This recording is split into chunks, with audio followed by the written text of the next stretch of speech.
Salut les chimistes, ici Blablaro. Alors dans cette vidéo, j'ai le plaisir de diffuser le travail d'un de mes étudiants, enfin la présentation d'un de mes étudiants à l'Eureka-Café à Toulouse. Pour certains, vous l'avez déjà vu, en fait, il est intervenu sur la chaîne pour présenter la distillation. Il s'agit de Romain qui va nous parler de la désalcoolisation du vin.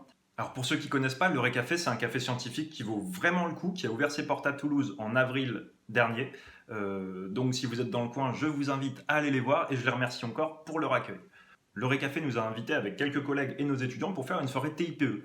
Donc le but de la soirée, très sommairement, c'était que les étudiants présentent leur travail de TIPE devant un public assez conséquent et puis dans un cadre un peu sympa, moins formel que sur un oral type concours. Voilà, avec plus de liberté dans la forme, plus de liberté dans la gestion du temps. Juste avant d'attaquer, je remercie à nouveau l'Eureka-Café de nous avoir accueillis. Je remercie Romain d'avoir accepté que je diffuse sa présentation sur la chaîne, parce que c'est quand même pas évident, hein, la préparation n'était pas totalement terminée pour l'oral. Donc de présenter quelque chose qu'on n'a pas fini de préparer, c'est pas toujours la chose la plus facile à faire. Donc encouragez-le, mettez un pouce vers le haut et puis on va regarder ça ensemble. Allez, c'est parti. Let's go. Je vais vous présenter mon TPE sur la désalcoolisation du vin blanc qui a été fait avec mon ami Tristan Durand. On vous a fait passer quelques bouteilles, là ce sont des bouteilles de vin blanc désalcoolisé gazéifié. Donc voilà, si vous voulez goûter ce que ça a comme goût en fait, le vin blanc désalcoolisé. Donc c'est pas une blague, ça a quand même un peu le goût de vin, hein, c'est juste qu'il n'y a quasiment pas d'alcool. Donc voilà, et donc je vais vous expliquer donc, comment on a procédé. Alors déjà la désalcoolisation, qu'est-ce que c'est? Quand on désalcoolise un vin, il faut que le vin soit en dessous de 7 degrés. Généralement, les commerçants font en sorte qu'il soit en dessous de 1 degré pour pouvoir atteindre en fait, un public de femmes enceintes, de mineurs, de sportifs ou de gens qui ont certaines maladies qui font qu'ils ne peuvent pas boire de vin, comme par exemple les diabétiques. Le vin désalcoolisé, ça commence à prendre une certaine ampleur. On voit 3,5% du marché du vin en 2017. C'est parce qu'en fait la demande explose et surtout avec la montée de la mode du healthy food. De plus en plus de gens veulent du vin désalcoolisé parce que l'éthanol, c'est pas très bon pour la santé. Et donc nous, on va se poser la question suivante, c'est est-ce que la distillation fractionnée sous pression réduite est une méthode viable pour désalcooliser du vin? Alors, la désalcoolisation, c'est uniquement retirer l'éthanol, c'est-à-dire, en fait, la plus grosse difficulté, c'est de garder tous les autres composés. Donc il va y avoir plein de composés volatiles qui risquent de partir, ou des composés qui risquent tout simplement de réagir dans la bouteille, et donc de changer l'arôme, la couleur, la texture du vin, l'odeur. Et donc il faut faire attention à tout ça. Et donc on va faire pour ça des analyses, différentes analyses, pour vérifier que notre vin garde son identité. Je vais y arriver. Parfait. Alors, il y a trois grandes méthodes pour désalcooliser du vin. Donc, la méthode que nous avons utilisée, c'est la suivante, c'est la distillation fractionnée sous pression réduite, dont je vais parler, dont je vais expliquer le fonctionnement juste après. Industriellement, on a le spanning comme colonne, encore une fois, je vais expliquer juste en dessus. Et plus anecdotiquement, on a l'osmose inverse, qui marche aussi. Alors, la distillation fractionnée sous pression réduite, ce qu'elle a comme avantage pour la désalcoolisation du vin, c'est qu'on travaille justement sous pression réduite, c'est-à-dire qu'on fait baisser les températures d'ébullition de tous les composés. Et en faisant baisser cette température d'ébullition de tous les composés, forcément on chauffe moins pour faire notre distillation et on ne risque pas en fait, de dégrader tous les composés qui sont un peu fragiles et en fait de faire un vin au goût caramel. C'est ça qui est vachement pratique avec cette méthode. En plus, c'est facilement accessible dans un laboratoire.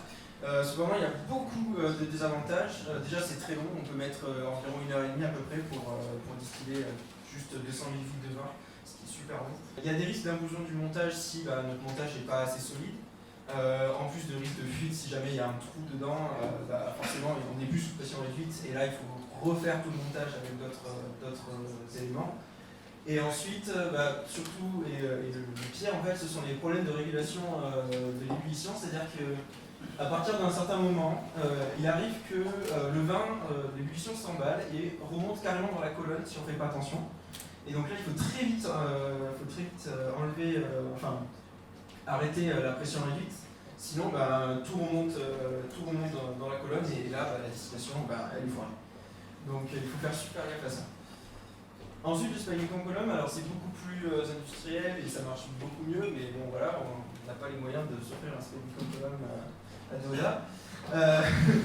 Donc en fait, c'est pire que nous. En fait, non, c'est une turbine qui contient une quarantaine de cônes, comme on voit là. Donc on a la moitié de ces cônes qui sont mobiles, qui tournent, et les autres qui sont statiques. Et en fait, on va faire passer le vin donc d'en haut, le vin va descendre tout en bas de la colonne, et en descendant, en passant par les cônes qui tournent, en fait, on va avoir un effet de centrifuge en fait, qui va nous faire remonter tous les composés volatiles. Donc ce qu'on fait, c'est qu'on met les cônes à une certaine vitesse qui va faire monter tous les composés volatiles qu'on veut garder du vin. Donc on va les extraire, on va les mettre de côté. On va refaire passer le vin dans la colonne et cette fois-ci on va extraire l'éthanol. Et donc l'éthanol ensuite, on le vire et on mélange ce qu'on a enlevé en premier avec ce qui reste. Et donc là on obtient un vin désalcoolisé de meilleure qualité. Alors donc moi je vais vous expliquer donc, par rapport à mes expérimentations déjà notre distillation et ensuite donc, les différents dosages qu'on effectue. Alors donc notre manipulation, on a fait baisser la pression de seulement 0,04 bar et ça a suffi pour avoir une ébullition du vin à température ambiante, ce qui est assez impressionnant quand on le voit. Et ensuite on a distillé 200 ml de vin et on a obtenu à la fin 123 ml de vin désalcoolisé, donc ce qui n'est pas énorme. Aussi avec le fait qu'on est un peu trop chauffé, on en reparlera plus tard avec les analyses. Et ensuite on a gardé donc, le distillat pour pouvoir faire quelques analyses, notamment sur le taux d'alcool. On peut voir aussi très vite que si on fait la somme donc, des distillats et du résidu, on ne tombe pas sur 200, c'est normal. Le mélange eau-éthanol n'est pas un mélange idéal, ce qui fait que pour différentes fractions en eau et en éthanol, on n'aura pas le même volume. Donc c'est tout à fait normal, on ne sait pas tout ça. Alors, pour doser le degré d'alcool, en fait, il y a deux méthodes. Donc soit un titrage en retour FADOX, qui est super long à mettre en œuvre, mais par contre qui est très précis. Par contre, ça nous prenait tellement de temps qu'on ne pouvait pas savoir en fait, si notre vin était bien désalcoolisé ou pas et si on pouvait commencer d'autres analyses dessus. Alors j'ai hâte de commencer des analyses avant de savoir si notre vin était bien désalcoolisé ou non. Du coup, on a élaboré cette méthode qui est le taux d'alcool par densitométrie, qui va nous permettre en fait, via la densité, de retomber sur une valeur approximative du taux d'alcool. Donc ce qu'on a fait, on a fait l'hypothèse que le vin est un mélange eau-éthanol, ce qui est relativement faux quand on voit tous les autres composés du vin, mais ça marche quand même assez bien. Et donc on voit qu'on a 14 degrés pour notre vin alcoolisé, donc ce qui est le vin alcoolisé normalement il tourne autour de 12 degrés, donc ce qu'on voyait à peu près la fourchette. Par contre sur notre vin désalcoolisé, que nous avons désalcoolisé nous-mêmes, on voit qu'il y a une valeur négative, donc ça montre les limites, les limites de l'expérience, c'est que pour les vins qui sont très très bas en degré d'alcool, ça marche plus.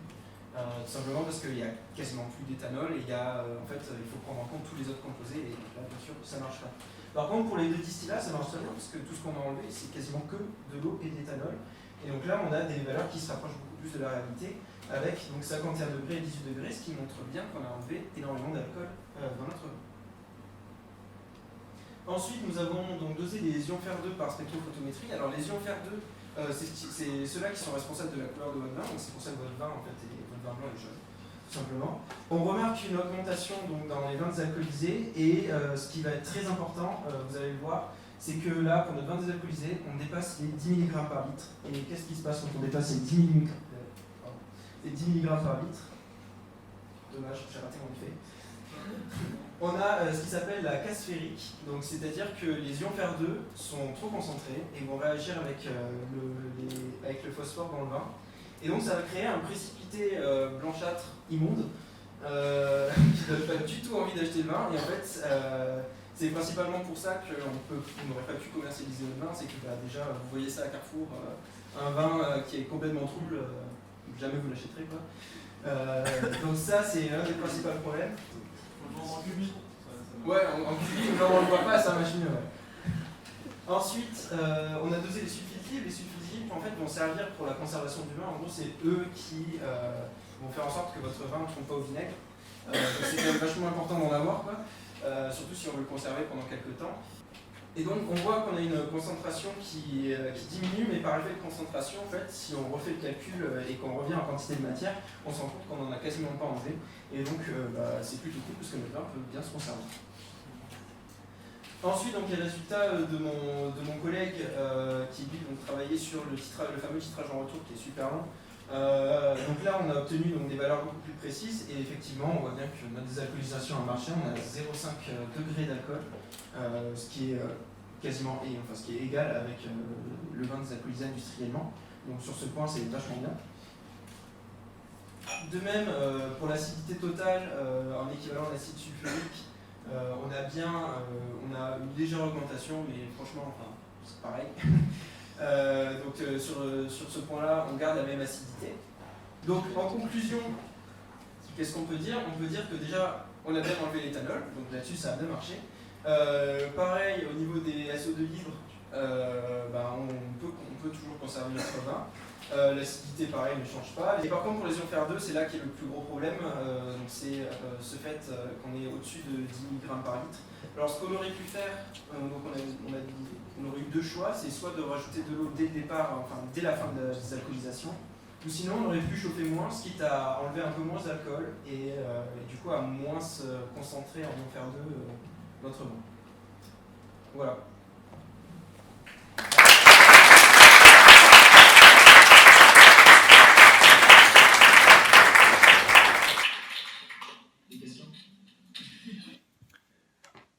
Des questions, si vous en avez, vous pouvez les poser dans les commentaires. Je pense que Romain se fera un plaisir d'y répondre, puisqu'il maîtrise quand même très très bien son sujet. En plus, ce qui était très cool pour la présentation de Romain, en dehors du fait que déjà c'était très intéressant, c'est qu'il avait prévu du vin pétillant désalcoolisé et que du coup on pouvait faire des petites dégustations tout en l'écoutant. Donc c'était vachement sympa. Comme je vous l'ai dit, le format était libre et correspond pas à un oral de TIPE devant un jury. Donc Romain, il avait choisi d'insister davantage sur les procédés de désalcoolisation et puis sur le contexte de son étude et moins rentrer dans le détail sur ces analyses par dosage. Donc c'est pour ça que sa présentation que vous avez vue ici, elle est plus courte et pas tout à fait représentative de ce qu'il a présenté le jour du concours devant le jury. Après avoir fini leur préparation, Romain et son binôme Tristan ont passé l'épreuve de TIPE et puis ça s'est globalement très bien passé puisque Romain il a eu entre 13 et 14 je crois et Tristan entre 16 et 17. Bon, je corrigerai si j'ai dit une bêtise.